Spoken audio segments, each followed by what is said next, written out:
Tere, mina olen Jaak Kuuning, Nõukogude Eesti, avandage, Euroopaliku Eesti erakonna meestekeskne erakond juht.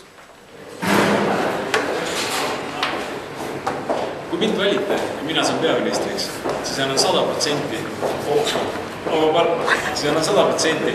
oma palgast oma valijatele ja hakkan ise elama invaliidsuspensionist.